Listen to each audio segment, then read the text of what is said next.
So hello and welcome to the very first episode of what is tentatively called the FBA Moguls, although I think we'll probably change that name, I don't know. But this is just going to be a podcast about between me, Adam, and Lewis, just talking about Amazon FBA, our experiences, and just talking anything to do with Amazon reselling and life in general, I guess. So hopefully it'll be an interesting podcast. We'll see how it develops over time. So what have you guys been up to this month anyway on Amazon? How's it going for you guys? For me, mostly doing RA and things like that, and also my private label side as well, which we've discussed before, which has been pretty interesting actually, because I've had quite a lot of thinking to do in terms of changing the way I'm going to ship my items over, because Amazon no longer provide tax invoices via like DDP, which is delivery duty paid. So I'm going to have to change it all up and change my method to a method called FOB, which is free onboarding, which is been a bit of a headache in terms of getting in touch with supplies and things like that. But it's going to be a new process I'm going to have to learn just so I can get proper invoices and things like that.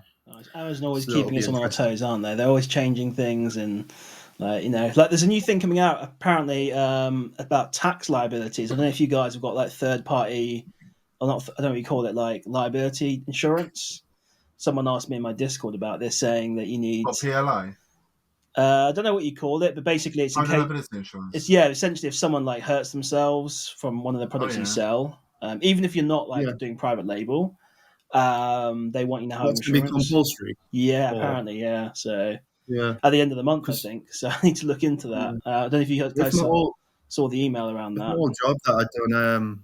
I think I was recommended to do it, but I've never heard it with Amazon. It's not expensive though. It's around £60 for the whole year. Yeah. So apparently it's something that's required in America, and now they're bringing it over to the UK. If you did actually.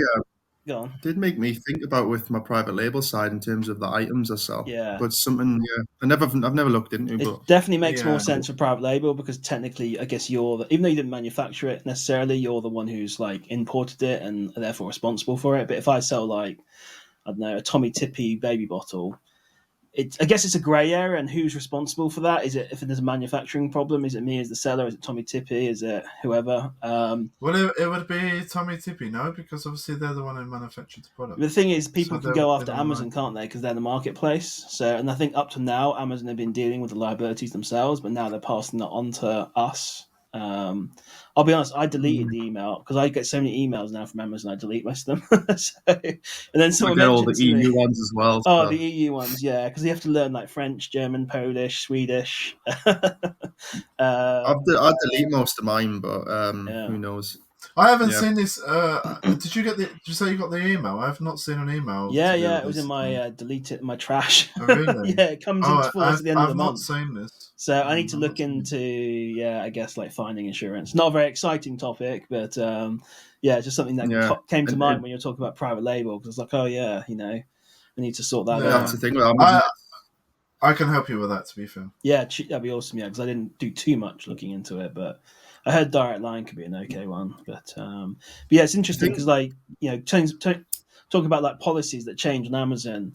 They tend to come into the USA first, and then they trickle into the UK. So you see there's like ungating things happening in America, then they come to the UK, or they get rid of small and light in America, then that comes to the UK. Now the insurance thing as well. So it tends to be if you see something happening in America or brands are getting really strict, there's a really good chance that's going to come to the UK. So you get a little bit of a heads up, I guess. It was the same thing with the small and light changes. Exactly. I mean, that was US first, and 10 units to ungate. Now it's 50 units to ungate. So. Yeah, on Amazon to Amazon, yeah. So the only thing that didn't come over is that low stock inventory thing, but it doesn't make any sense to have that in the UK. So because America's so big, they charge on distance for shipping. Whereas obviously we don't, Royal Mail charge you the same amount if it's going next door or Scotland, doesn't it? Yeah. So considering our country is smaller than some states. In the US, is that what the low inventory cost is about? Yeah, basically, yeah. The fact of the distance from point to point. Essentially, they want you to have a certain amount of stock. In my understanding, anyways, they want you to have a certain amount of stock in. So it's obviously cheaper for them to have if there's lots of different stock, and if a customer orders it from somewhere out across the country, they can at least distribute it correctly. Rather than just sending like one odd unit in. They think they take a 30-day average and they say, well, we want you to have a a share of the 30-day sales in stock, essentially, because it's cheaper for them to fulfill. That's my understanding. Not an expert on it, but yeah, I kind of. No, but that makes sense for a country like America. Yeah, exactly. Yeah, so because everything there is distance related. But yeah, fortunately for us, it's not. So it's much simpler logistically, I guess. But no, it's just on topic, I've had a struggle recently with ungating and things like that. Okay. Which has been really annoying, like having items that's just sitting there because I don't know, Amazon's just made it a bit more difficult, even with when you provide invoices and things like that. I don't know if you have had that sort of same issue or not. Yeah, literally. I find that if you fuck up the initial documentation that you meant to send into Amazon, after that you literally just get robot. And it's a nightmare. You're like looping, and you're getting the same response back every single time. But in theory, the documents that they asked for from the beginning, you have to know it first time. Otherwise, you have to just. I heard you just have to wait for a week for them to close the case and then reopen it a week or two later, and then reapply again with the right. It's the same though if you get like an IP claim or something, and you sent, because I had one for like a hairdryer.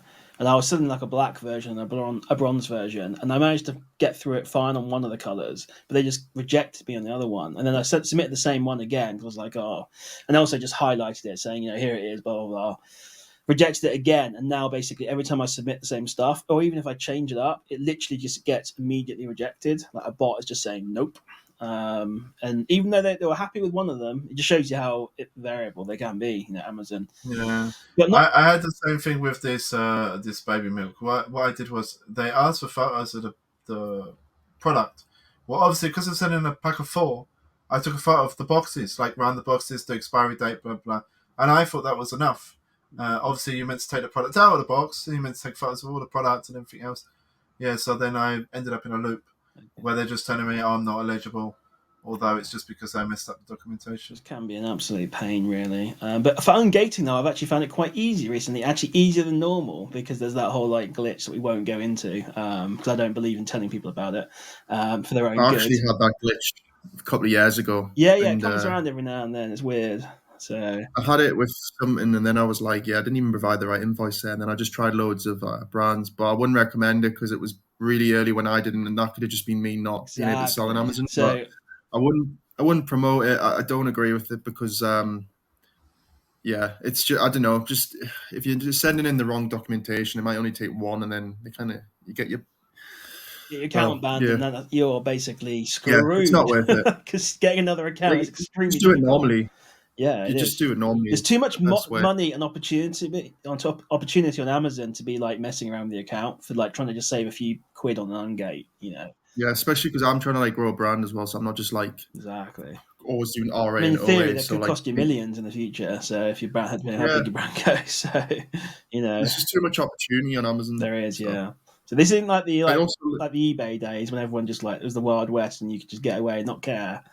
You want to care about your Amazon account. Just with eBay, just make another account, change the details, change the phone number. Whereas Amazon, even if you're doing everything right, they will not let you have a second account unless it's a totally different business entity. And even then, they sometimes ban you. Anyway, there is sort of a lot of things that people don't tell you about with Amazon, but there is quite some positive stuff anyway. I just learned from somebody who basically does Pan-EU, which essentially is sort of ordering and storing products within that chosen country, and he does it in Germany. So he essentially has a prep center in Germany, and he does a lot of A2A. So he gets a lot of sort of A2A EU stuff and sends it straight to the prep center. And he was just telling me about it, and it obviously works out well for him. So, there is quite a lot of opportunity out there. There's just sometimes it can get quite overwhelming with the sort of opportunities there is. Yeah, absolutely. I was actually talking to a guy just a few days ago about the exact same thing, who does Amazon to Amazon as a, maybe it's the same guy we talked to, I don't know. Probably the same guy, isn't it? Yeah. And he was actually saying something interesting. I don't know if it's true or not, but that if you can send your stock into Germany, okay, they will distribute it to all the European countries. as Yeah, that's if correct. they do, like in the UK. Like if you send like 100 items to Leicester, for example, Mm-hmm. they'll distribute it internally to different warehouses, like in Scotland or London or whatever. Well, apparently they do that with Germany. So you send your stuff to Germany, they'll distribute it across Europe for you, which is kind of crazy. So you only sell into just the fees are a bit lower. That's all it is. Don't they prioritize so for example, there's certain countries that obviously you can't sell on Amazon. Top of my head, I know Hungary is one.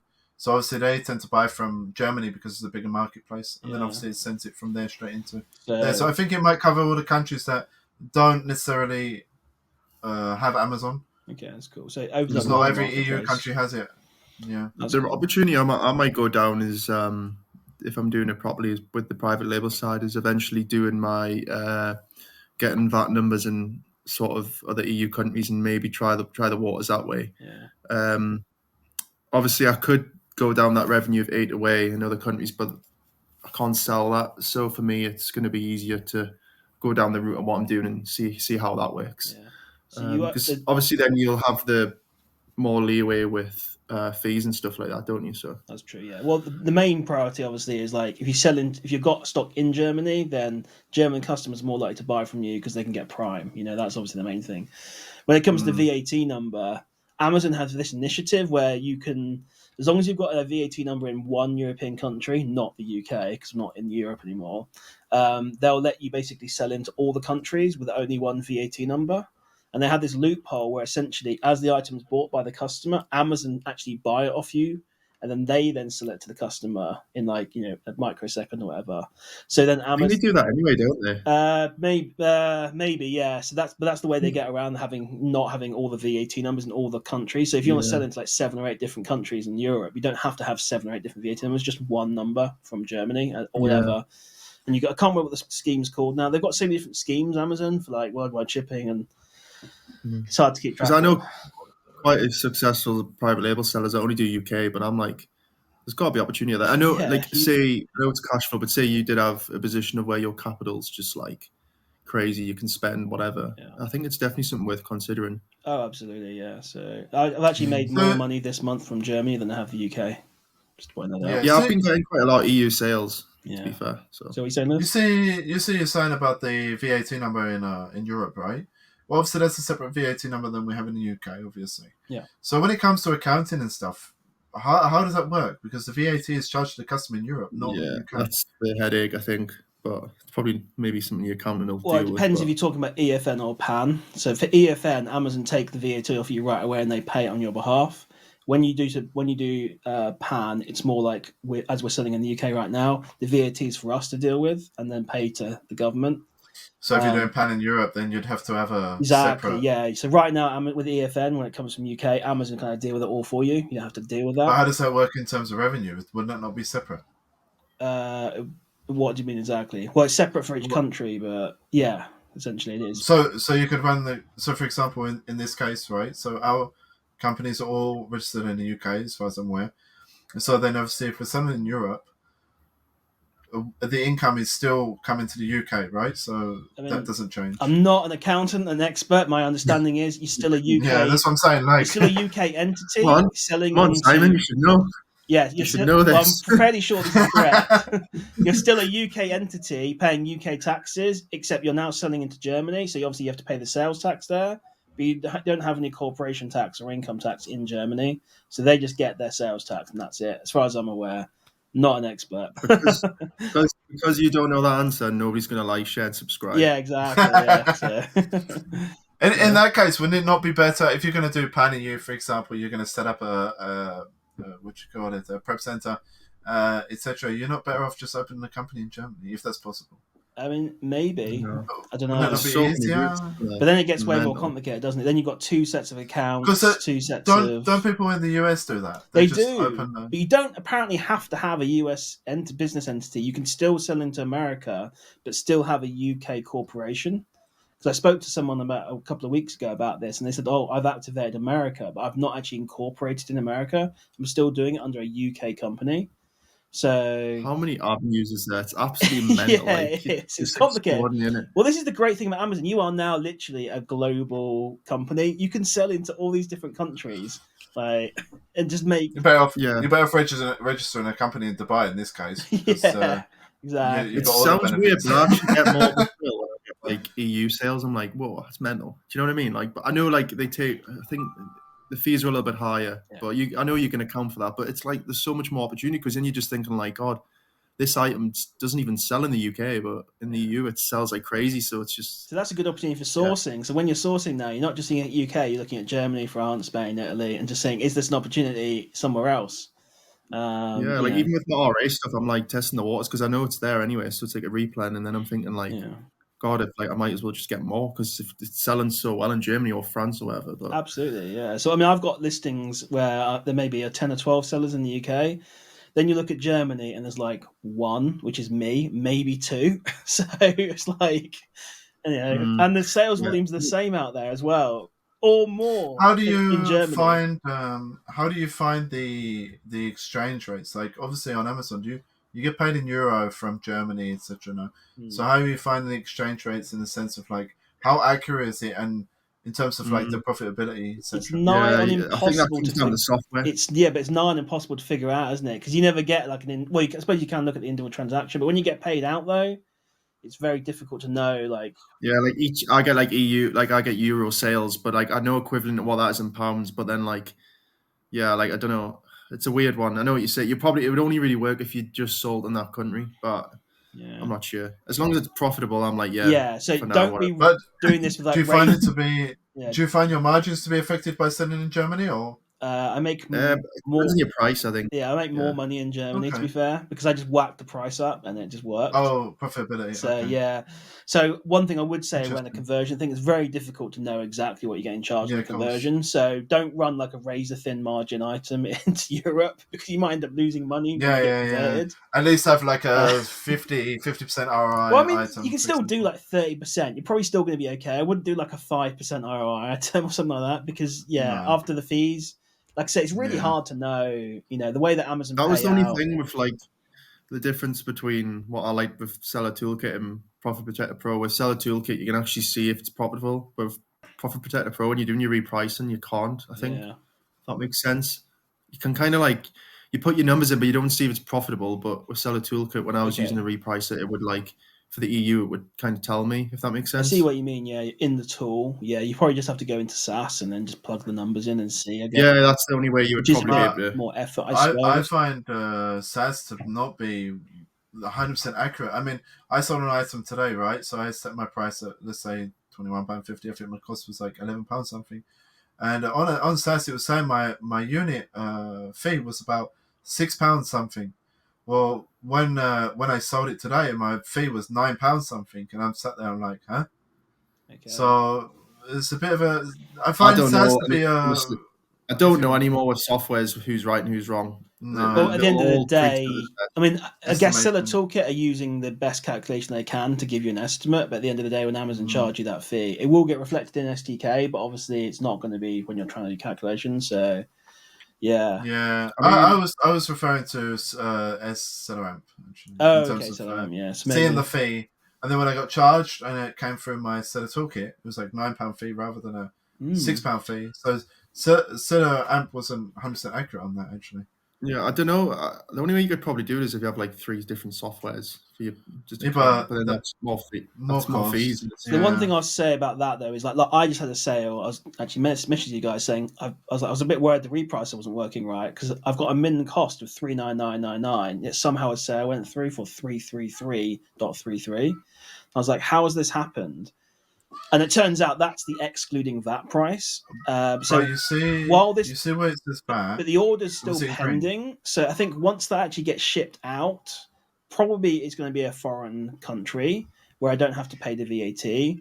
All that information will come through from Amazon and get reconciled into SDK essentially. But right now it just doesn't know what's going on because it just sees the order for 333.33. It doesn't know it's including or excluding that because it's just a pending order. And you'll notice if you look at pending orders, you can't see the address, you can't see what country it's going to. You can't really see anything. Only once it's been like shipped or charged, I guess. Maybe it's probably just shipped. then you get all the information. So that actually may change in the next few days. If you have a look and see, maybe the fees will come down. I don't know. I'm just guessing. I've had a similar style, and actually, what you find is on the VAT, it will have in brackets TR, and it'll be green. Yeah. Because it can be if it's a business company, you can actually. Absolutely. Do you want the good news or the bad news? So basically, remember that's when I stupidly put in like the wrong price on a reprice. I think I sold like Lego to Netherlands or something like that. Yeah. Basically, long story short, obviously set the wrong price. Had 2 separate orders. One of them ended up getting cancelled. The other one didn't. So essentially, I lost like I don't even want to say it, but oh no, it is. How much? So it ended up being like 150 quid. Okay, that's more than I thought. Okay, it's not terrible though. Yeah. But no, but great. I mean, it was 2, wasn't it? So imagine me sitting there going 300 quid. Yeah. It's because for some reason it got set to a penny. So so essentially, if it sold at the price I bought it or whatever, it would have been not so bad. But it ended up getting sold for like less. Yeah. So they bought the item for a penny, basically. Okay. That sucks. So like, yeah, it just. So you managed to get some cancelled days. That's okay. One of them got cancelled and one of them didn't. Okay. But there's just no way I would have got it back. I even messaged the seller, but this is the thing with Amazon. You used to be able to cancel your orders, but you can't now. Just I don't know if you're being aware of that or not. Yeah. There's actually no way. Like if you look, even basically they say right. So when it says pending or you can't cancel it, it can only be cancelled when the purchase is complete. You still can't cancel it. Yeah. Oh, really? Oh, well, from a seller's perspective. Yeah, if it's FBA, you can't. Obviously, if it's you just can't. FBA. I don't know if you can't. Like, I might be wrong. I can't do it. So, like, I don't know. Oh no, you can't do it, man. You have to ring them up and like get the right person, and then like, yeah, you can't. It's very difficult. But even ringing them up, they don't do anything. Yeah. So, like, it's I've heard people have got them cancelled in the past. But probably can. Yeah, I don't know how it works. Through to the right team and stuff, and then a bit of luck as well. It's not exactly So I'm not. Yeah, like even now, that window's probably passed. You would have to probably do it straight away, but yeah, it's just you need to go in and blame Amazon. Don't say your price wrong, basically. Yeah, just go in and blame Amazon. Say it was all your fault. You've lost me the money. Blah blah blah. Everything else I'm doing is right, and try and get them to compensate you. I'm going to leave the platform. They'll just let you go. Basically, they don't care. Yeah. Oh, no. Mine's different. I mean, I use BQ and I just copy the seller amp. So whatever I set my cost price to on seller amp, I kind of copy and paste it over, and then I just put the minimum, maximum, and then just. It's just there's a slight nuance with the repricer we use where if either it'll be Sweden or Poland. You've got to set like 10 different prices. Yeah. Most countries are European, so you're okay. But when it comes to Poland and Sweden, obviously their currency is not as valuable, so it's in the hundreds basically. Even if it's like an item that only costs like, I don't know, 50 quid or whatever. That's, I don't know, a few hundred Swedish krona. So if you don't put the decimal place in, then if you put like 220 in, for example, and then press enter, that will default to 2.20. So you need to go through each SKU. Yes, you've got to go through each SKU and set 0.00 just to make sure. I made the same mistake as well, and I sold something into Poland for £1, and that lost like 30 quid. But I was like, just let it go, whatever. I remember that. Yeah, it was fine. It was only it was like Netherlands, so it was euros as well. But it was just because I think it was quite an expensive Lego set. Yeah. So but you've got to like go through each SKU and put like the price and stuff. So when you've got that many SKUs to put in, it is hard just double check. To put in like 8 different prices. But like that'll get you EU sales, so it's worth it. Like I'm getting sales, but they're not all great, but it's more so for stuff that's not selling well in the UK, so it's not too bad. It's a bit like just getting rid of old stock, isn't it? Yeah. So but you can't do it. You can't do it in a profitable way like you do. You can get genuinely good items where it's not selling well in the UK. But So just give you an idea here. So I'm on nearly 9,000 this month profit, and only 3,000 of that has come from the UK. So 66% has come from the EU. Oh, blimey! I think I know why though, because it'll be them type of items that you're selling. Yeah, sure. Yeah, I'm selling a specific item that does well in EU, But most of the sales in Germany, I take it. So £4,006 was from Germany. So I get weird sales from Sweden and things like that. I'm like, whoa. Yeah, I do get them as well. Yeah, so crazy. But I've done the whole video on selling into EU. Generally, the only things I sell really are things specifically for EU that I found are profitable there, but not in the UK. Stuff I guess that's hard to sell in the UK that you just want to clear out, and then like replens that you can get as much as you want of, and then just sell it into Germany or whatever country because you can unlimitedly supply it. So. So that's where I'm like, okay, yeah, I'll do UK, I'll do Germany, I'll do France because I can just restock as much as I want. Or used to be able to. That's a whole other story. The returns are brutal though. Yeah, they are. Yeah, so on the category returns of 15%. So although this month 15, this month 10% actually, but on average I think it's 15. I hate when you get them refund emails because it's like people forget like, oh, you just get your item back. Well, no, because you got charged for all them fees to go out. Then you've got to get charged all them fees for the return. Yeah. And then also fees to return it back to you. Yeah. And especially when you're getting a return from Germany, that is suddenly sort of £15 I'm sure Amazon charge as well. Like, it's more expensive. Item gets way more expensive. If item gets returned, I'm sure Amazon charge you. So they'll so they because it's free delivery, isn't it? They keep the referral fee, don't they? That's what they do. So when you sell an item, they charge you a fee, like a referral fee. Well, even if it gets cancelled and refunded, they still keep the referral fee. So I'm 99% sure that's right. So I'm sure they charge you for the customer actually returning, and also charge you a return as well. Yeah, so like full shipping over. Yeah, so I guess that's one of the downsides of Amazon. But again, like I don't really look too much into fees. I know you do a little bit more, Adam, but at the same time, it doesn't really matter as long as you can make money. It doesn't really matter what you're paying Amazon. Nah, yeah, I totally get it. Fees are more important to me though, because it's like when you start doing private label, you realize why. Sure. Like literally every penny does count because you're ordering that much. It's like you've got to get your price down, and then when you start looking at it in that way, you start thinking about like your normal stuff, like your RA and OA and things like that. And if you can squeeze like everything that you can get out of it, it just means it's better use for your money. Yeah, it's good to look at obviously when you're doing private label where you can actually affect those things. It's your margins. Margins are so much more important than your. I know ROI, some people complain saying, "Oh, the Amazon fees are too high. I won't sell on Amazon." But the thing is, like, let's say you could make £1 million a day on Amazon profit, and Amazon were making 100 million profit off you in fees and stuff, you'd still do it, even though Amazon are making 100 times more money than you. You're still getting what other choice have you got? You're still getting £1 million, aren't you? So I'm not taking pictures on eBay and stuff like that. So what other choice have we got? Yeah, exactly. So yes, they do charge a lot of money, but you get access to all their customers and all their sites, and they're expensive. So as an OA RA seller, I just don't even look at the fees. Because it's pointless. As long as you could get your own website and stuff, but then that's all your ads, isn't it? So. Yeah, exactly. But to be fair, I mean, eBay fees are not exactly light. No, they're not. No. So again, you get access to a big customer base on eBay. So same thing, really. Yeah. It just does suck. Yeah. When you're, especially if you look at your like lifetime profit or whatever, you'll go like, oh, Amazon have made more money than me, or whatever. Yeah, literally. you know.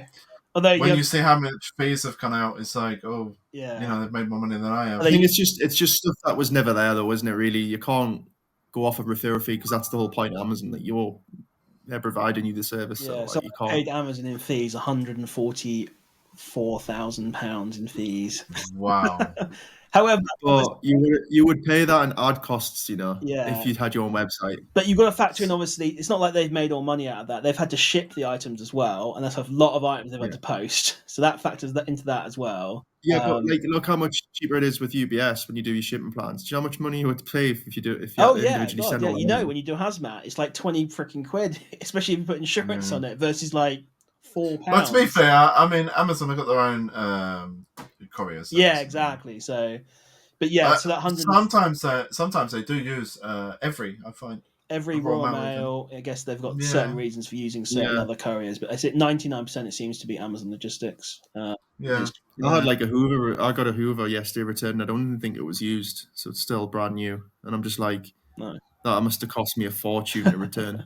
Well, have a look at STK or whatever you use and see what it did cost. I don't want to. Why do I want to know that? Like, again, it's like worrying about things you can't do anything. You're going to have to take that return. You have to pay the fee. Like, you can't worry about returns because don't sell anything. No, God, exactly. like if you think the returns are bad now, when you imagine what's going to be like when you sell 10 times as much stuff. Yeah, exactly. Yeah. You just need... That's what I was thinking with returns, because I was like, if I'm going to start doing bigger items with private label, I'm like looking and I'm like, crap, I'm going to have to like return some of these, and I don't want big things come back to my house, so I'm just going to be like, how am I going to deal with this? And that's why I'm going to get in touch with the prep centre and see what they say. True, yeah. Because ideally, like when the item gets to a big size, I'm like, do I really want to get that returned and then ship it back out? It's just, yeah. What's your average returns for you both? Mine, personally, is around, can be between 3 and 5%. Very rarely it goes above 5%, personally. Mine's 5%, but with private label, it's like 0.01. Yeah, oh, blimey. I'm just looking at my lifetime. So in 2 years, it's 4.95%, so 5%. Basically. Yeah, so 5% seems to be a base average. Yeah, I think it's like the average. I think just different niches have different sort of. Oh yeah, of course, absolutely. So I've had some terrible category returns, like headsets. We know irons as well; they've been bad. Hair straighteners, hair dryers, all that kind of stuff. So electrical items. A lot of my electrical items come back. They're all brand new still. So yeah, I'm just sending them back in, or if they're a little bit damaged, so I just send them as used or something like that. But I have had stuff where I'm just like, but when you start scaling more, you're gonna have to think about better processes and for dealing with returns. And like Prep Center ideally can deal with it, or just make more money and then just write them off. I don't know what your cost of goods is going to be on your bigger items, but consider if let's say you haven't got a prep center that can deal with it, you're gonna have to take it in at your home. You're gonna have to inspect it. You're gonna have to repack it. I think you'd rather just take. If you get like 10 of them a day and stuff. Sure, it depends how many you get a day. But if you're getting 10 a day, hopefully you're selling 100 that aren't getting returned, and you're making enough money to cover the. So at some point you just have to although it is that's £100 you're losing a day, but hopefully you're making like £1,000 a day. Yeah, like so that's what I'm saying. Like the big items from private label would be like cost of goods would be like £20. So it's quite a lot when you just if you just dispose of them. But then some items are a bit less, so it just depends on what I'm selling. But I think just make sure you try to try and probably the smaller item, the probably the better, but like more expensive. Just make sure you got grade and resale turned on Amazon. That will cover a lot of them. So, but you know the problem. Well, there's not an issue with that actually. It's quite a good service, but I mean, like, it depends on the customer reason of why they're returning. Some say it's broken. You receive it and they've not even touched it. Yeah. So if then you have to send it back in.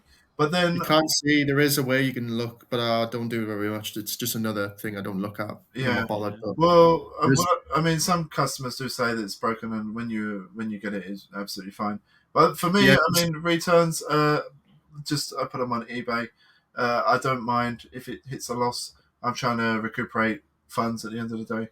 Yeah, it matters. Minimize it. So actually, it's interesting one. Actually, talking about returns, I've noticed when I'm trying to like ungate stuff, if I order like 10, which I don't think you can do now with Amazon, you're gonna order 50.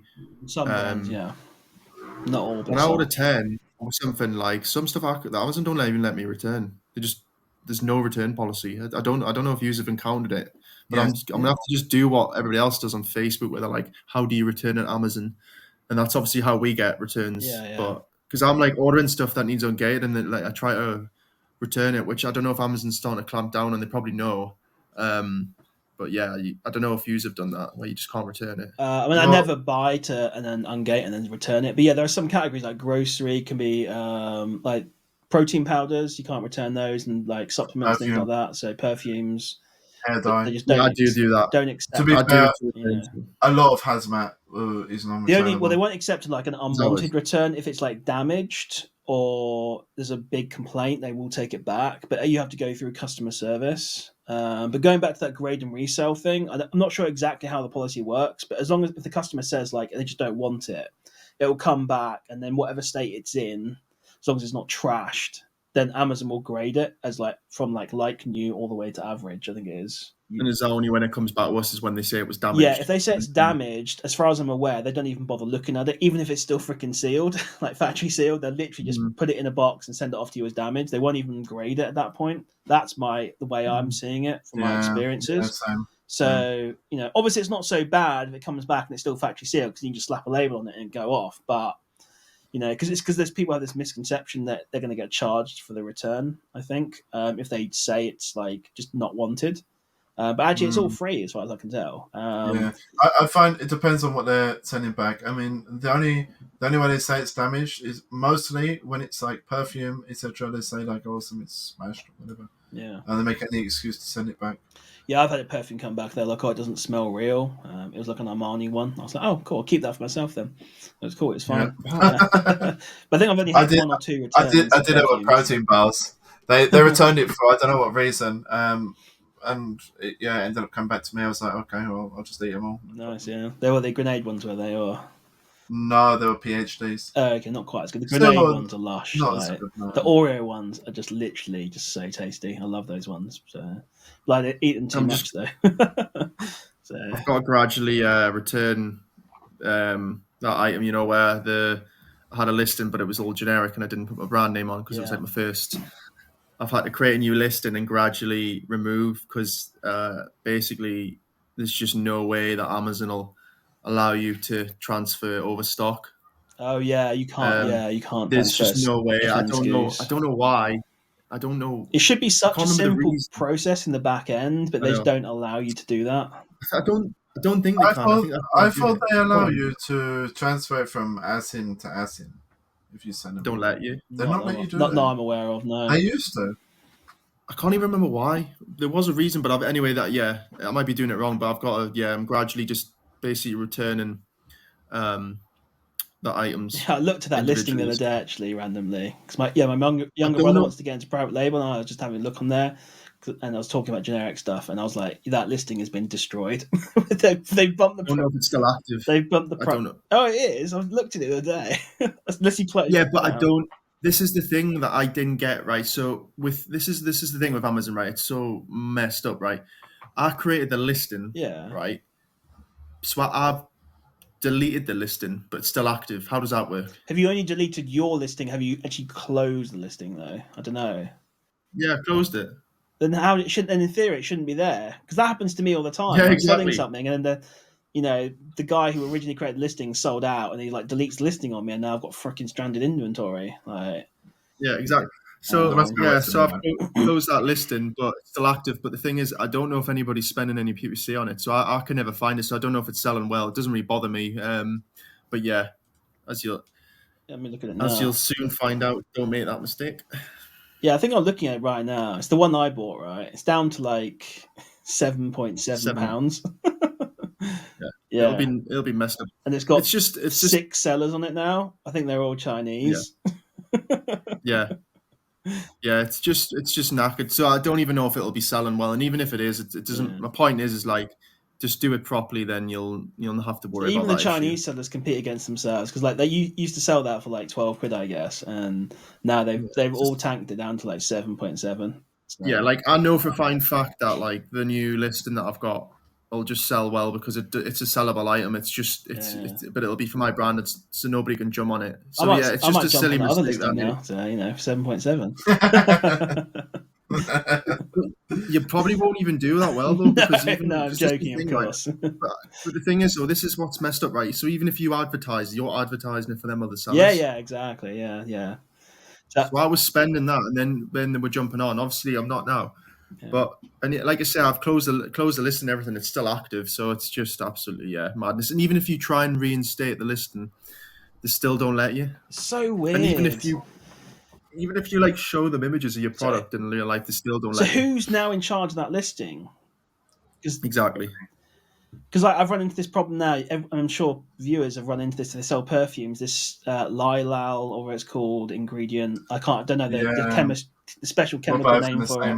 Same problem. I've tried to. Amazon are like, this product has this in it. I'm like, no, it doesn't. Here's a list of the ingredients from the manufacturer, and here is a photo of the box showing the ingredients. It doesn't have it in there, and they're saying, nope. What you need to do is update the listing. I'm like, do you not understand that I'm not in charge of the listing. I can't update it. I wish I could. That would be amazing. Can we not make another one? Yeah, you can. Yeah. You can if you want. But that's obviously the listing that's now there, if that makes sense. So I think we should do that. Yeah, tempting to be honest. So I have created one listing so far, actually, using a big brand name, which I won't mention. And they let me do it, which was quite good. Okay. So they let me. They said I had to get permission from them. They then said, yeah. that's fine. You've got 72 hours to create, I think, either that listing or as many listings as you want under that brand, and then we're going to shut you off, basically. So, how do you think if I haven't closed a drink, I could do it again? I wonder if there's a way. Because I'm just looking at it now. That's so messed just up. have a search on that, and also make sure you've done it in every single EU country, because obviously every single EU country is like its own store. So you do it in one store. Because the thing is, they've actually removed the product details. That's what's weird. Very strange. Yeah, that's odd. I mean, this is something I'm definitely not very familiar with. Is like really creating listings, and I've only done so even if like you go on the it's a weird one. Nobody's really. I don't know if it's been getting bought because nobody's really been putting any reviews. Yeah, I don't know. It's just a lesson learned, but yeah, I don't know if it's selling well. You're probably checking on Keeper, but I'm not actually going to do just, that. Don't worry. But yeah, just don't do the same mistake. Like, so what was the mistake you made? At the time, you were allowed to basically create a listing generic and then change it over to your brand name once you got your trademark and stuff in. But now Amazon have just like completely like not let anybody change over anything from generic.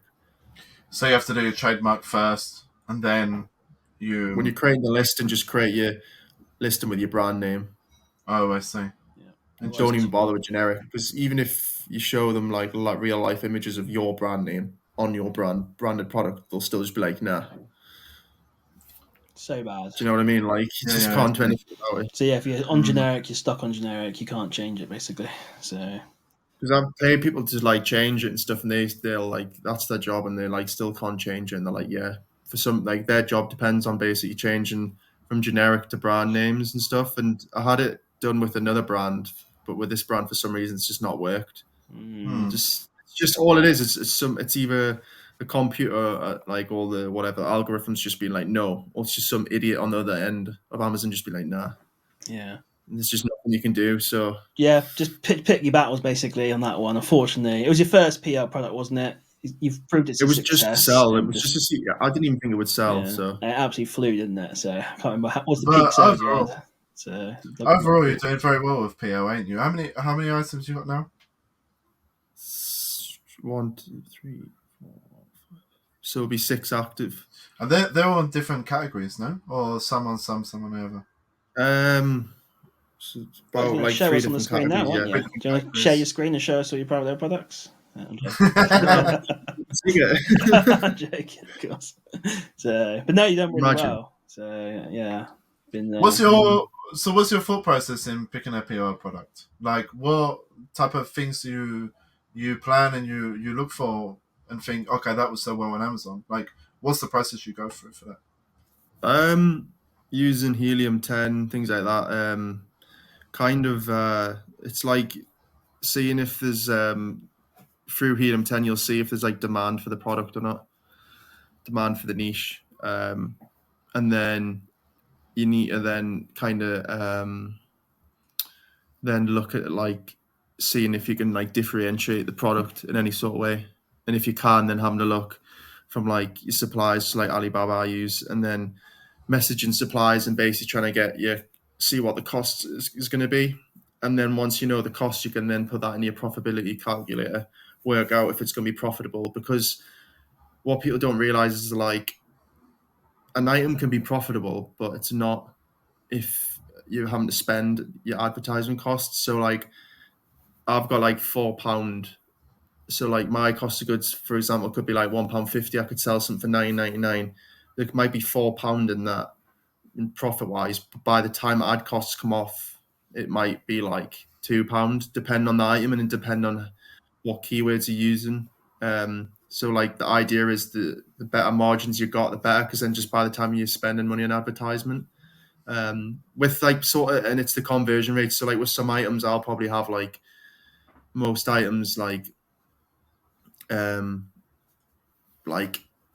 every time somebody clicks on it, they're basically buying it. But then with some items, it might take like 3 or 4 clicks, and that's quite a lot of money then you're spending. And there's like loads of different conversion rates that you need to look at, like things like TACOS and ACOS and things like that. And basically you want to be spending, so your overall ACOS. What is it? Your overall ACOS has got to be lower than your margin. So my margin's like 40%, but if your ACOS is like 80%, which is like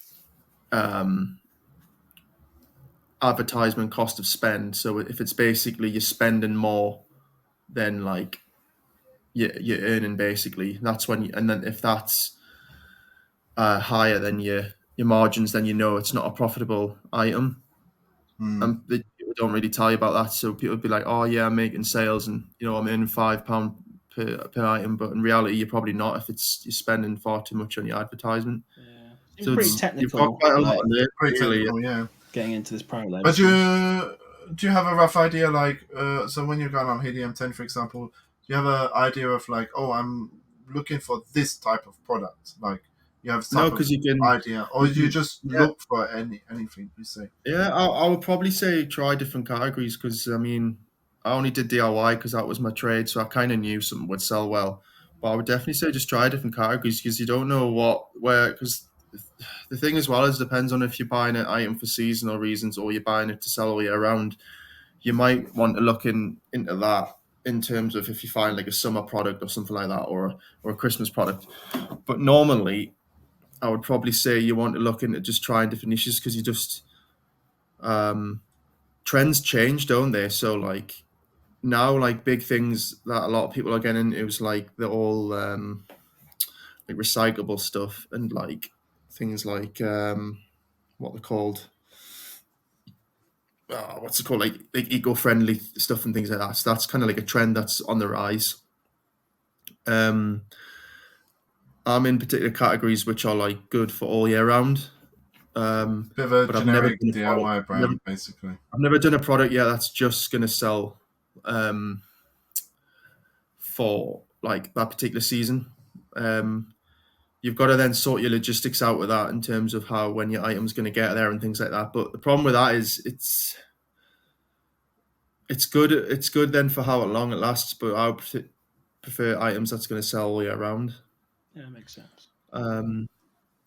But it's just each to their own. But I would definitely say when you're looking on like Helium 10, just trying different categories, and then with certain items if it's going to sell well in terms of like its search volume and stuff. And you want to try and find items basically that people are searching for on Amazon, but there's nothing there. So when they're typing in whatever it is, there's loads of demand for that keyword, but there's just no items there. So the word, say for example, the word Lego is getting searched 1,000 times a month, but there's no Lego. Like there's no product for that, then that it's obviously in demand, but it's just there's no items there or little amount. So when you see a product that, for example, the keywords that are quite heavily searched, and there's a lack of products available for that keyword, then it's something that you will start to look for. Yeah, exactly. If you can get in before the trend gets there, your item's going to be like top of the search with all the reviews and stuff. Yeah. Like you can't, I don't care what anybody says, it's pointless getting in niches where somebody's got an item that's like, it's got 1,000-star reviews and stuff like that. If like more than 10 sellers have that, you're never going to get on the first page. I don't care how much you spend on your advertisement costs, you're not going to get there. So for a viewer that wants to start doing private label, how much would you say that it would set them back in a sense of like the cost of transport? You can start with whatever, but for me, when I trial out products, minimum I order like 500.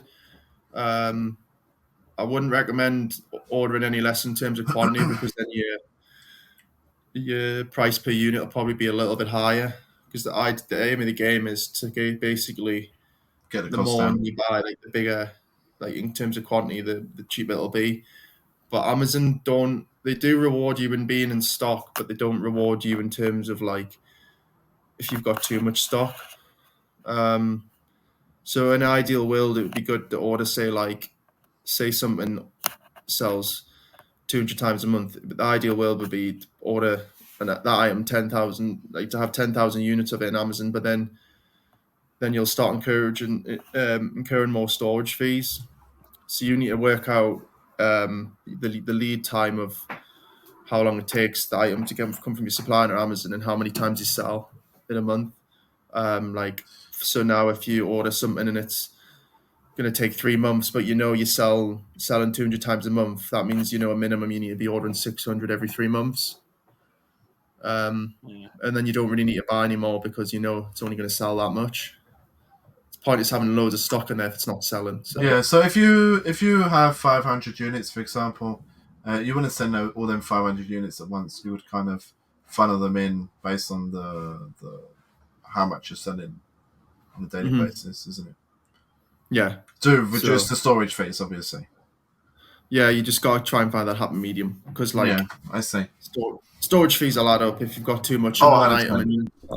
We all know this. It's almost like you need a transition warehouse, so you can order as much as you can from China to get that unit cost down, but you don't want to send it into Amazon, so you need like an intermediary place, I guess, like a distribution center almost. I think you can, like, I'm sure Westbound do this thing where you can put it in their like warehouses or something like that. Shipments. I haven't done it yet. I mean, there are prep centers. They do private label, don't they? So they'll probably do something similar, or you can just do it yourself, I suppose. I've got a quick question. Yeah, I mean, going back to the advertising costs, like you're saying, you need to spend, let's say, £2 an item advertising, or maybe let's say you break even because you're spending so much money on advertising. If you get that to the point where it's selling a lot of money through advertising, to Amazon then realize, okay, we'll try and like grow this organically as well, and then you can like dial off on the advertising. Is that something? Well, you would think. There is a certain metric you use to see how much, how many sales you're getting through organic. I can't remember what it was, which isn't helpful. But basically, it's because now I have somebody do my advertisement for me because I'm rubbish at it. And that's basically like that's their job. They do it day in day out for other people as well. And it just means. They can do all that side of things while you're like sourcing and things like that.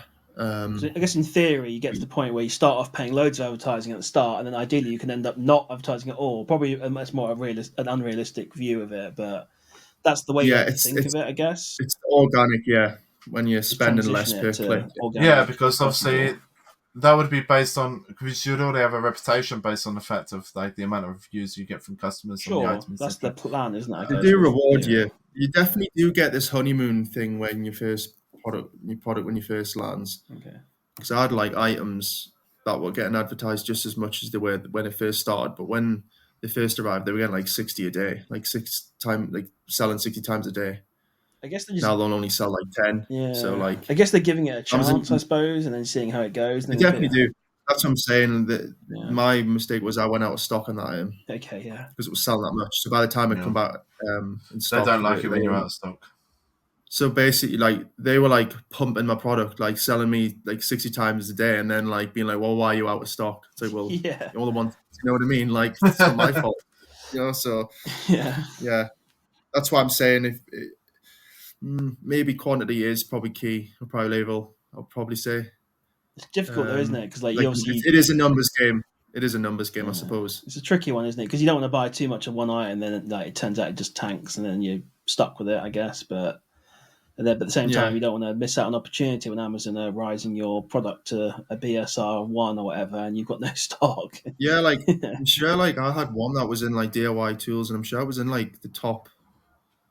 I'm sure it was like in the top like 1,000 of DIY tools in general, but like it was in like the top 100 of that particular subcategory. Nice, that's good. So, but yeah, so just keeping in stock. But the thing is, you can never really know. Like you might order something just as like a tester, and then just sells like crazy. Then you've got to wait however much longer to get it back in stock. Obviously, you can then order it by air, but that's quite expensive. So yeah, it's interesting. It's a total different ballgame. Yeah, it's a whole nother like level of complexity to Amazon doing private label, isn't it? So you got advertising, creating listings, images, descriptions, titles, all this stuff. Yeah. Whereas when you do OARA, you just send it in and don't have to worry. ChatGPT, that's what I use now. Yeah, absolutely. There you go. Yeah, so you can use that to help you create descriptions and stuff. But I don't do any images myself. I don't design them. Yeah, I get somebody to do it for me. Absolutely, yeah, that makes sense. When it comes to the shipping costs, right? So a friend of mine, he has his own clothing business, and he was showing me the shipping difference between by plane and by boat. and it literally was like a double difference. So his Yeah, boat yeah, was it's really like expensive. 400 something dollars, and the flight was like 900 something, like literally double. What ship method does he use? I'm not sure. Yeah, it's a weird. It's a total different ball game because I used to get like DDP, so the supplier basically essentially delivered it at the Chinese port, delivered at the UK port, and send them Amazon warehouse. And they used to do it so basically they just didn't pay any VAT. So like because they don't have a UK VAT number. But the method I'm using now is like the supplier will send it to the Chinese port, then my forwarder will pick it up. But I'm trying to get the calculations right because I'm sure it's more expensive. Basically, because like then the Chinese can't declare, like they under declare anyway, but then they can't do it this way. So like it will be more expensive. So they'll give me like an EXW price, which is the unit price, and then they'll put a little bit more on because I'm using the FOB method, and then I've got to pay the forwarder the shipping costs. But then it just means I'm doing it so I can get proper invoices. Because when you get like invoices from like Chinese suppliers, they don't give you proper ones, so you'll bite you in the arse if like they send you like commercial invoices and stuff, which is basically like pro forma invoices, which is just no good. Like I sent them an account and they were like, What's that? What are you doing?" And it just like I was like, "Shit, yeah, I'm gonna have to change. Like, I'm gonna have to completely change the way I'm like thinking." Good lessons you're learning there. Yeah, So you're learning how to do global Yeah. shipping and all this kind of stuff, global it's a logistics. right mess on. I know. Just Like yeah, I don't suggest. I'm trying to do it small, but Yeah, I don't suggest anyone who starts at Amazon starts with private label. To be honest, because it just no, it's so yeah, just complicated in a way. definitely do There's some so much to it. OARA. Get at least learn one part of Amazon first before you start trying to do the whole supply Literally. chain from Guarantee China you, to UK and like, onward. if I had just started Amazon like I did before, and someone was explaining the way I'm going on about now, I would have been like, "What the hell is he talking about?" But once you actually do it, you Yeah. like realize. Like I remember when I was learning about it, and like from another guy, and he was explaining, I was like, "Yeah, I have no idea what you're saying." But once you start doing it, you do learn as you go. But yeah, I'm like, I haven't even scratched the surface for what there is to come in terms Absolutely. of like learning and things like that.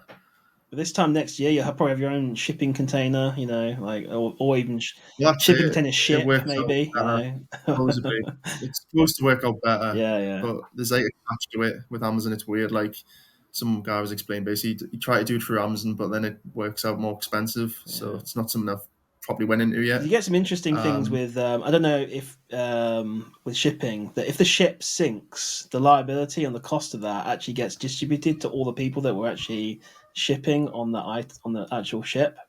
So based see, on I've actually not looked into that with insurance and yeah, stuff. That's not something you think about, no, surely. yeah. So the way they adjust it basically is that you're like renting obviously like when you're sending stuff in, you're probably only using like 0.001% of the cargo capacity. So if that ship sank, you'd be on the hook for that amount of money or some percentage of it.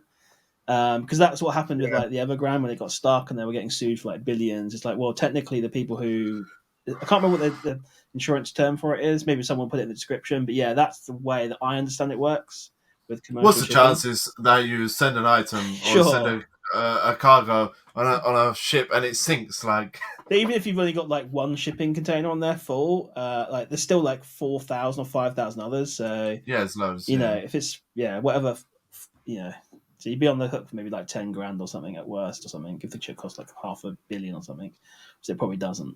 So just something to think about, I guess. But you could probably get insurance against that, though. If that makes yeah. sense. Like I don't even think they insure the goods that you buy from them direct, the suppliers. So like they try and like they're like they're just like basically out to get your money. So you've got to try and like get your costs as much as they can like Yeah, down low. But like I wouldn't do that until you know the items sells. That's why I always do like test orders first, which might not be profitable. yeah, Which is a slow burn, and then like the next shipment's gonna be a bit more profitable. But that's what I'm saying. Like the number, like it is a numbers game, because like it's like your conversion rate and stuff. Like, so, yeah, that's what I'm saying. Like, people just post orange numbers and be like, "Yeah, I'm make 2 million in sales in private label." It's like, no, you don't. yeah, You probably you don't, because by the time all your fees come out, they don't show you how much they're paying with advertisement costs. yeah. no. Yeah, revenue means They nothing. might, It means literally, they might, literally nothing. I've seen a lot of stuff with private label. They say like, oh, you can start with like literally like £1,000. I don't think that's true at all. No, you need a lot more money than that. That's what I'm saying. I'm not even portraying it right, and because I know I had a good item that sold well, but it doesn't mean like it's one item. It's not gonna. You need more consistent items like that, and then you've got to get your advertisement right. Because at the end of the day, it's like if somebody's just constantly clicking on your item, but then it's not selling, then it's just eating up advertising. That's what I'm saying. Like at the end of the month, like people's like, yeah, Mint, I've got like 20 grand gross profits. Like, well, show me your net profit. Yeah. And it's like less than 5 or something. Like mine's high. That's why my net profit's low every month because I'm in the early phases of trying to start products. Sure, and stuff like that. Yeah, absolutely. But you're not portraying yourself as some sort of like Lambo driving rich guy from Amazon, are you? No, but I'll be happy to reveal people. But I know people that's like doing really well with private label, but I've seen the advertisement costs, and you're like, well, all right, okay, so you're not actually really. If you have your private label, obviously they advertise on Amazon, etc., and then obviously when someone searches your keyword, and then clicks on your item, it's the time when they click on your item that you get charged for advertising costs. Yeah. Right. So if someone sat there, I'm just theoretically speaking, wanted to screw someone over, they can literally sit there with an auto refresher and literally do you over an advertising cost. That's what I was thinking. I don't know. It did cross my mind though. Yeah. I'm thinking that. Sounds like it's open for abuse. You like to think that the Amazon have checks and balances in place for that, but I don't know. It's honestly it wouldn't surprise me. Yeah. Honestly, like, it really wouldn't surprise me. You can get like Chinese click farm or something like that. Yeah, like you can only do it. It's actually probably a question I need to ask the guy because he would probably know better than me. And he'll probably be like, "What are you on about?" But yeah, it definitely something to. That's why I'm saying it's like it's. That's why I always get confused with like organic sales and stuff. Like, because I'm like, well, somebody still clicked on your item, but yeah, it's a weird one. There's just so much in depth to it that I don't even know yet. Depends, I guess, at that point, do they click the advert? Because when you search, it says advertisement. So that's obviously the PPC thing. Obviously, PPC means pay per click, so that's what you pay, isn't it? Yeah. So Yeah, that's what I'm saying. If you get on the first page, then you should get more organic sales realistically. Yeah. But God, it's complex. I know the metric for organic sales, but I've just never known what if it's. You won't be able to know if it's an organic sale, if that makes sense. Like if you go on like the actual individual order, you'll not be able to know. Okay, if that was organic, if that makes sense. Okay. Does make sense. Weird that they don't show that though. I don't know what I'm going to need to learn the conversion rate in terms of what it should be. Like, should it be 10% or should it be 90% organic to like sort of PPC? I don't know. That's what I'm saying. There's just so much to learn. It's like mental. Yeah, but yeah, the thing I would say is just the higher margin items, the better, and the more profit per item, because then just you've got that bit of leeway before your advertisement comes in. Yeah. But I always try and as well put vouchers in as well, so like 5% vouchers, and that gets you quite a lot of sales. Because realistically, if we were buying like an RA or OA, small away, you do, or Amazon, you do more inclined to, if it's like buy two, you get 10% off or something like that. Yeah, you will do it. Yeah, absolutely. So that's something I'd recommend doing. When you've got your items, there's like a voucher thing, and you've got to set like your voucher stuff up. And that's something I would definitely recommend doing. Just don't mess it up, otherwise we'll get pinged onto the groups, and those people will absolutely like rinse your stock. I know. But can you imagine? That happened recently, didn't it? With blood pressure. Yeah, exactly. Yeah, and then I was actually like, because I saw that, and then some guy was like, "Yeah, we put them out of business." I was like, if you really believe that, like, I'd cancel the order. If I actually felt like I was putting something out of business, I'd be like, even though I'm getting this for cheap, I'd cancel it because I don't want to put someone out of business. What was that? What actually happened with that? They sold the blood pressure monitor, and it was meant to be $24.99, and they sold it for $4.99, and this group rinsed them for pricing error. Yeah, exactly. Yeah, thousands of units. I've had Amazon's cancelled items from me before where it was too high. I think they did cancel some. Well, yeah, I think they cancelled some of the orders, but some got through. If it was like Prime, there was a few people on Twitter. I mean, I know I saw specifically in one page was trying to say that he had like over 2,000 units or something ridiculous. I saw a picture where they had a lot of units, and it probably was. They had a lot of units, but you can't really tell how many exactly. There was one picture I saw; they had them literally stacked up against a wall. There were lots of them. That. So I don't know. It probably wasn't 2,000, but it was, and that was just one guy. So that's what that photo. Was it like a ping or something, or like? It was in. I don't know if I could throw them up. It's just a group that. Monitors. Oh, so it was like a ping in the group, and then people just jumped on it. Yeah. But other groups didn't ping it because it was like private label. But then there was a bit of beef going on the Twitter sphere because I know one group was saying like, "Oh, you can't sell it because it's private label," and then they're like, "Well, I'll just eBay it." Then there's a blood pressure monitor for $4.99, so it's normally sells. Yeah, I don't think you will be able to. It's been you won't be able to eBay it though. Yeah, exactly, eBay. So it's like I bought that ping today. I got cancelled, which is that foaming. I got 95 units of this like car wash stuff, 5-litre car wash for £2.60. And then people were telling me, "Oh, you shouldn't buy it because it's private label." I'm like, "Look, there's a sale on eBay for £25." So I was like, "Of course I'm buying this. Like, even if I can't really Amazon it, I'm gonna like." You're not cancelled. No idea. Yeah, so I'd send it to Amazon, let them hold it, even if the listing gets deactivated, and then use their merchant fulfilled, whatever it's called, to send it to eBay or fulfill eBay orders through Amazon. Fulfillment. That's what I'm saying. Like, it doesn't matter what avenue you go down. You're not gonna say no. Like that's what I'm saying with private label and stuff. I still do the OA and RA because you're not gonna say no if it's items profitable, are you? Yeah, exactly. So in that one, I probably could have made like 500 quid off that one ping. Unfortunately, it got cancelled because it was a merchant fulfilled order, and they can't. They're able to cancel it. It was dispatched by them. So, but I was like, I'm going to go for it, and then Nothing worse when you're ordering from website and it gets cancelled. And you're like, Jesus. Especially when you're like, there's lots of money there, and then it's like, no, it got cancelled. But to be honest, I'm so used to it now that I don't count your chicken. Basically, don't count your chicken. So I'm not exactly worried about that. It's like at the same time, it's going to be like 500 kilograms of washing stuff. So even though it's going to the prep center, it's a lot of stuff. So shipping would have been expensive on that one, to be fair. So that did need to be factored in. It might be, probably be better selling it yourself, wouldn't it? Well, I did consider that I don't want to receive half a ton of liquid, so basically, and have to deal with that. So I was like, no, even if I'm going to take less money, I'll let the prep center deal with it. So, but would they do eBay for you? No, the whole idea is I'd send it to Amazon and try and sell it on the Amazon listing. If I got IP alerted, that's fine. I'd try and fight it. But the stock's still there, and Amazon will still fulfill eBay orders through Amazon if you want.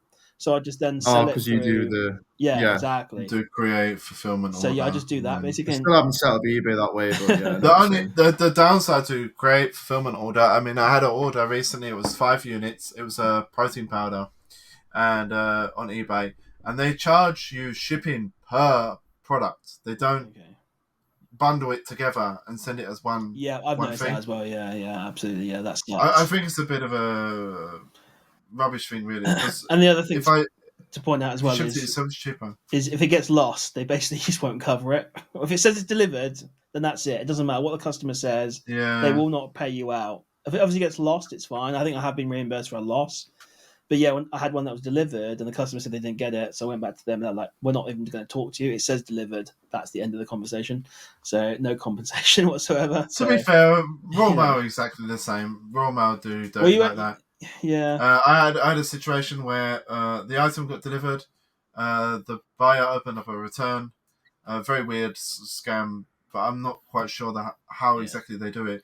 I just took the L on it. The moment they receive it, they say like they want to return it, and then they return it, but the label you provide to them, they use as like they scan it. But the product never comes to you, so it's as if they changed the address on the label. Okay. And I was fighting that. They're like, "No, it's delivered. That's the end of it." So I'm still fighting that actually with Royal Mail. Okay. Yeah. Still waiting for a response. Okay. Yeah. Because in theory, I wouldn't be talking about how to scam people actually, but okay, I see what you're saying there. Okay. But on my one, it was one of these like Marble Run games at Christmas, and then someone said they didn't get it. I'm like, it's quite a big box, but. It's 50 quid. I just wrote it off. I was doing pretty well in Christmas, so I was like, I can't be asked to fight this with Amazon. That's one thing you learn is that fighting Amazon's pretty pointless. Waste of time. Yeah, waste of time basically. Yeah. So Dead end, isn't it? yeah, you actually have to get a human first. Yeah, exactly. So I've never actually rung Amazon. That's one way to do it, but I just got better things to do with my time than. I mean, it's 50 quid. It sucks, but because I think, that 50 quid over my life. Got to suck up. Sorry. Some things you've just got to suck up. Yeah, exactly. Yeah, it's just what it is, isn't it? So part of the parts are sent on Amazon. It's not perfect. I said I just released a video today. The 5 things I love about Amazon, the 5 things I hate. And there are plenty of. Well, there's 5. I've got a longer list than 5, but they're the top 5 things I don't like. I haven't watched that yet, but I can assume returns is one of them. Yeah, returns. 5 you think you hate. Yeah, exactly. Absolutely. Yeah. So wonder why nobody talks about it. Yeah, exactly. About returns. Well, someone actually asked me the very interesting thing in my Discord group. He's like, "Oh, because every day I post my results, and it's like, well, are you not like essentially scamming people by showing your like daily profits? Not necessarily scamming, but like being misleading." Because he was saying, well, you might make £500 today, okay, and that's your snapshot of profit for today on the items you've sold, but you might have like 70 grand's worth of stock sat in the warehouse. So he's like, well, shouldn't you be down? Or if let's say you made £500 today on profit on the items you sold, but you bought £1,000 of stock, he'd say basically you're technically down 500 for the day. It's kind of an interesting thing. It's like it depends how you look at your business. Are you looking at a snapshot of the day? Are you taking into account inventory that you've bought? Yeah, as but well? It changes all the time. Yeah, exactly. So I was like, yeah, it's only the ones I've sold basically. But in theory, yes, I could have like 70 grand's worth of stock at cost of goods. I could only ever sell for 50 grand. So there's a 20 grand loss that's sat there but not been realized yet. But I'm just posting Yeah, so it depends which way you look at it. Exactly. We know that that's not the reality, though, is it? Really, let's be honest. I get exactly what he's saying, and I agree to a certain extent. But there's it depends how you do it. He's looking more of a year. It's the turnover, though, isn't it? Like if you've got too much for what you're selling, yeah. I get that. But I find with Amazon, to be honest, like you really have to look at a yearly outlook, because at the end of the day, let's say for example, whatever you sell this month, they've got like another 2 months to return the items that you had sold this month, and in some cases, I think electrical goods is up to 2 years, which is crazy. Yeah. So they've got such a long period of time to return.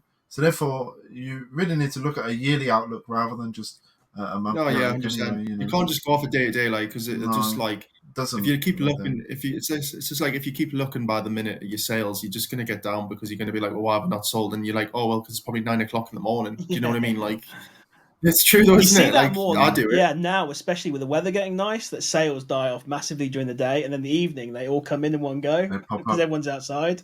It's kind of interesting actually seeing how that happens. Yeah, like I've had a bad month, but you can't then be like, oh well, like. It just happens. Like you're gonna, I thought you think it's gonna be like that all the time, but it's just in reality. Oh god, no, it's not, because everything's seasonal to a certain extent. I guess. I had a really good January, February, and March. So, luckily enough, from January I've been in a linear. Nice. All right. There you go. It's all right.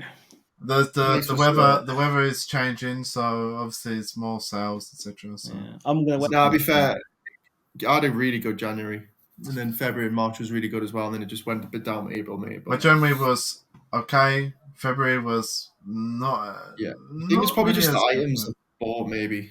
They kind of like January and February was like almost a match. My sales were up, but my profit was pretty much almost in line. The ROI was down because I was clearing stock. I've just obviously looked at my year to date. You're right though. You've got to look at it as a yearly outlook. Yeah, absolutely, exactly. Because that Q4, you could look at Q4 as a snapshot and go, look how much I'm making a year, and it's like, well, that Q4 is whole. That's it. You'll probably get someone on social media saying, well, if I extrapolate December across all the months, then I'll be like making 500 grand a year. But it's like, well, we all know December is like, a very good time.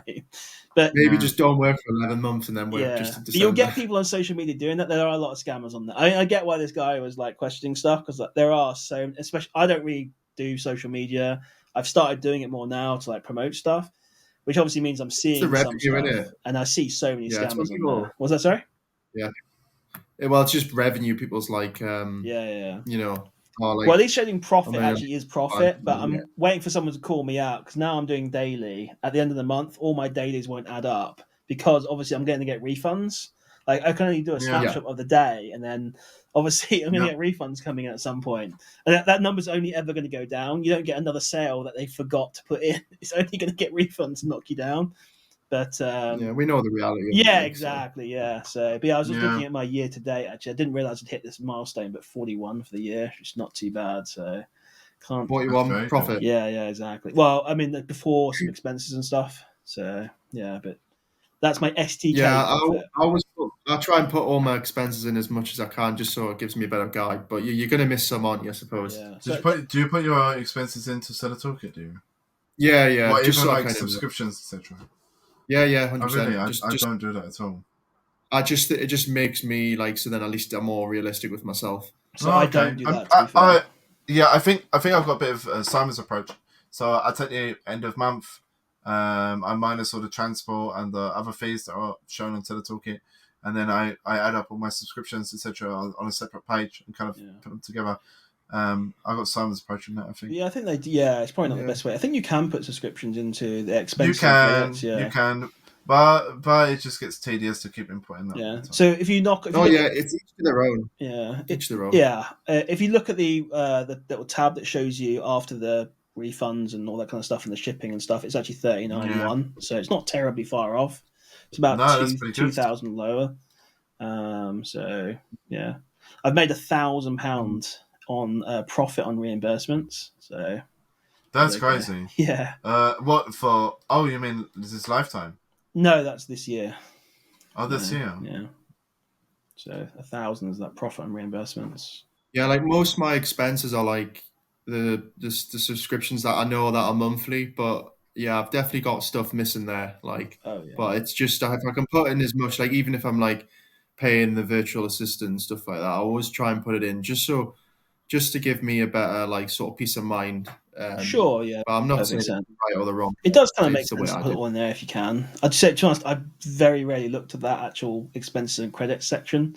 I don't think I've actually even noticed it before, really. I used it in the beginning. I kind of wanted to see like a realistic number every month to see where I was at, my expenses, etc., so I could work out how much profit I was actually making. But then after a while, I didn't bother. It became tedious to keep on top of it, and now I just because essentially it's not always making you. It's not a loss, is it? Some of it's making you money, so you've got to look at it in that point of view as well. Yeah.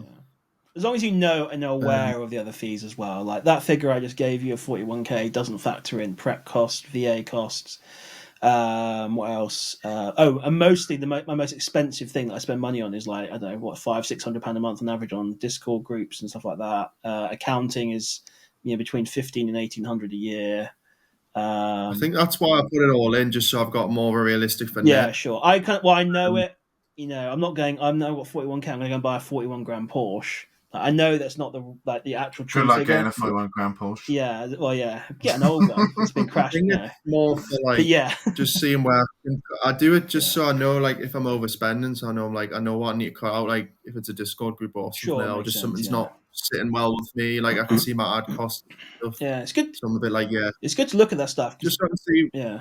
It's the reality of it, because if you can cut back on all that stuff, your margins are gonna go up, aren't they? Because I've considered that storage quite cheap on Amazon, but then you look at my year and I've given them nearly £1,100. So you take that over the whole year. Yeah, mine's crazy. I don't even know why. Like mine's like £300 a month at the minute. I don't even know what's going on there. Oh, blimey, yours way more than me. That's crazy. So, I don't know what the hell's going on. I don't spend that much a month, but obviously, what we're in May, January, 5 months. I'm spending like I don't know what's going about on.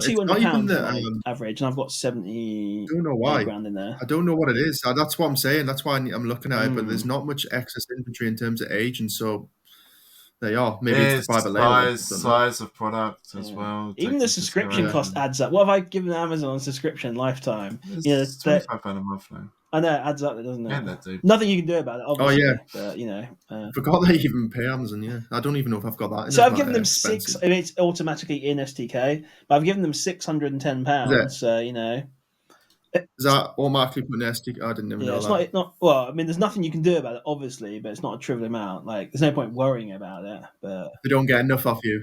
Yeah, exactly. They have to charge a monthly fee as well. So it's kind of interesting, isn't it? But yeah, I'm not going to complain about the fees. You can worry about things you can control, like storage potentially could be. But if you ain't storing it in Amazon, then you're storing it somewhere else, and it's going to be in a warehouse or a locker or in your home. So there's going to be a cost, either an actual cost, monetary cost, or a mental cost for me. So it happens. In the grand scheme of things, it's a lot cheaper than having your own unit. Yeah, to be fair, it's there as well, so it's available, isn't it? So it's not too bad really.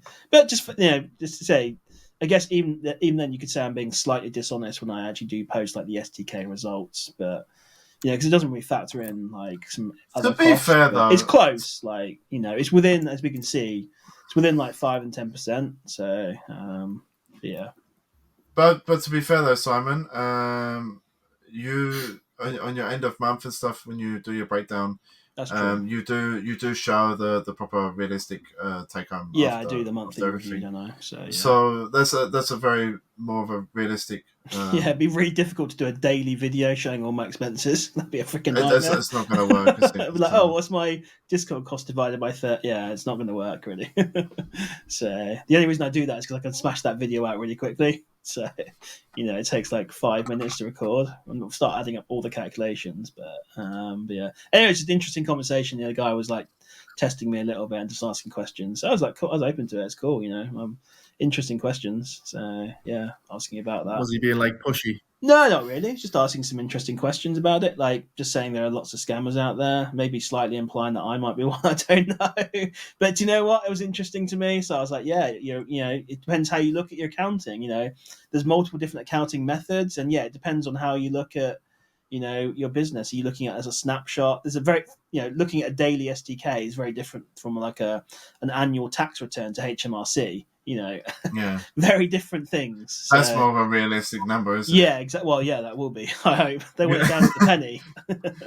Yeah. Or over. I definitely probably do. I definitely look monthly and stuff like that. Yeah. Just to see what I've spent too much money on. I've only just been doing the daily things really. It's just because I want to be doing content all the time on like, and but at the same time, what else? More my ad cost as well. Sorry. More for my advertising as well. Yeah, it's just promoting myself really, and those are the results I've got on SDK. So for now anyway, promote it while I've got it. we've been doing that every day. To be fair with Simon, we've kind of gone for the same approach. Exactly. So I used to screenshot it, but now I actually do like essentially it's like a 40-second video where I just go like, hi, I'm Simon, UK seller. Yesterday I made this amount of money. My monthly review is this. I'm on this month. Like, comment, subscribe, basically. Yeah.